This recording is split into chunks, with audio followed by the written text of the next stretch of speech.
Юсуфджан Ахмед, который ранее отказался от работы на китайские спецслужбы, предложенный ему в стамбульском районе Авджилар, подвергся вооруженному нападению со стороны неизвестных. По данным активистов, тяжело раненого Ахмеда доставили в учебно-методическую клинику Бакыркёй. Стало известно, что за несколько дней до инцидента ему угрожали, шантажируя семьей, оставшейся на родине.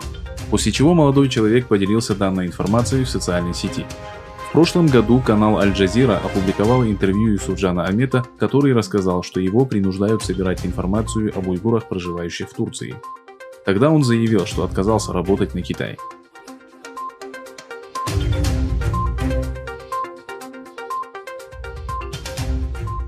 Согласно информации Middle East Eye Network от 3 ноября, религиозный деятель Хамдулла Вали, направившийся в Саудовскую Аравию из Турции с целью совершения хаджа, находится под угрозой депортации в Китай. На родине его задерживали дважды, после чего он переехал в Турцию, чтобы избежать давления китайских властей. Хамдулла Вали рассказал репортерам, что по прибытии в Мекку местные уйгуры попросили его провести проповедь.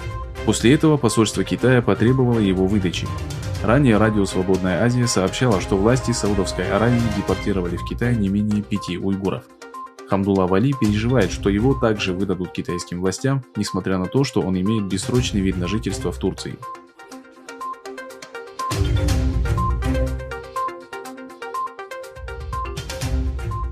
Власти Китая распорядились с 6 ноября прекратить закупку у Австралии по меньшей мере 7 товарных категорий, включая уголь, медь, пиломатериалы, ячмень, сахар, вино и лобстеров.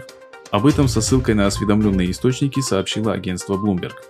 Ранее власти Китая уже приостанавливали часть поставок говядины и ячменя, сославшись на их несоответствие санитарным нормам Китая.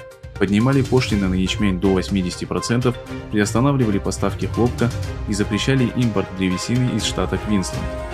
На прошлой неделе нас проинформировали, что заявка об отмене пошлин была отклонена. Мы очень разочарованы, но не удивлены, заявил министр торговли Австралии Саймон Бирмингем.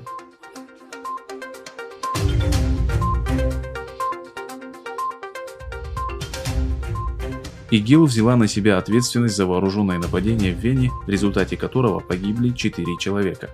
В заявлении террористической организации, сделанном во вторник через мобильное приложение для обмена сообщениями Telegram, отмечалось, что нападение возле синагоги и оперного театра было совершено бойцом халифата. Полиция сообщила, что после теракта была проведена масштабная операция на 18 объектах недвижимости и задержано 14 человек. В стране объявлен 3-дневный траур.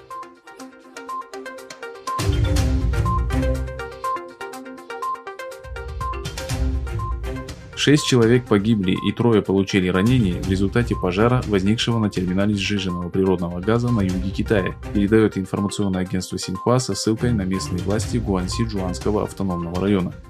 По информации местного отдела пропаганды, еще 3 человека получили серьезные ранения при аварии, произошедшей в понедельник около полудня на терминале в порту Тишань, который находится в ведении китайской корпорации нефтегазовой трубопроводной сети China Oil and Gas Piping Network Corporation.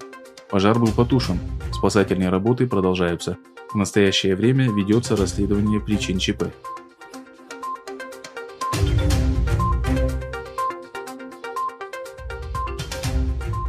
В США проходят 59-е президентские выборы.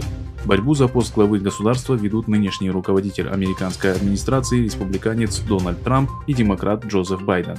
Для избрания на пост президента одному из кандидатов нужно заручиться поддержкой не менее 270 из 538 выборщиков. Ожидается, что результаты выборов станут известны в течение дня.